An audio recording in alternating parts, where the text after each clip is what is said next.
The first reading is from Joel chapter 2.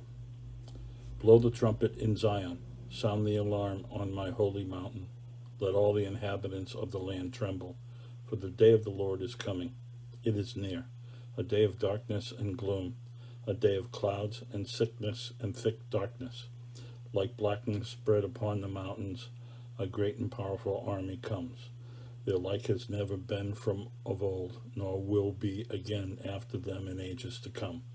Yet even now, says the Lord, return to me with all your heart, with fasting, with weeping, and with mourning. Rend your hearts and not your clothing. Return to the Lord your God, for he is gracious and merciful, slow to anger, and abounding in steadfast love, and relents from punishing. Who knows whether he will not turn and relent and leave a blessing behind him, a grain offering and a drink offering for the Lord your God. Blow the trumpet in Zion, sanctify a fast, call a solemn assembly, gather the people, sanctify the congregation, assemble the aged, gather the children, even infants at the breast. Let the bridegroom leave his room, and the bride her canopy.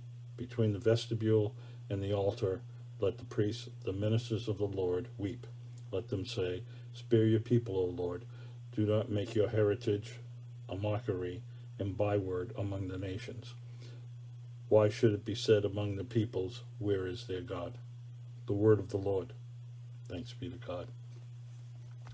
The second reading is from Corinthians 2, chapter 5.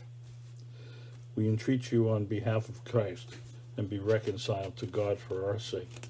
He made him to be sin who knew no sin, so that in him we might become the righteousness of God. As we work together with him, we urge you also not to accept the grace of God in vain. For he says, at an acceptable time I have listened to you, and on a day of salvation I have helped you. See, now is the acceptable time. See, now is the day of salvation. We are putting no obstacle in anyone's way, so that no fault may be found with our ministry. But as servants of God, we have commended ourselves in every way, through great endurance in afflictions, hardships, calamities, beatings, imprisonments, riots, labors, sleepless nights, hunger, by purity, knowledge, patience, kindness, holiness of spirit, genuine love, truthful speech, and the power of God, with the weapons of righteousness for the right hand and for the left, in honor and dishonor, in ill repute and good repute. We are treated as impostors, and yet are true, as unknown, and yet are well known, as dying, and see, we are alive, as punished, and yet not killed, as sorrowful, yet always rejoicing, as poor, yet making many rich, as having nothing, and yet possessing everything. The word of the Lord. Thanks be to God.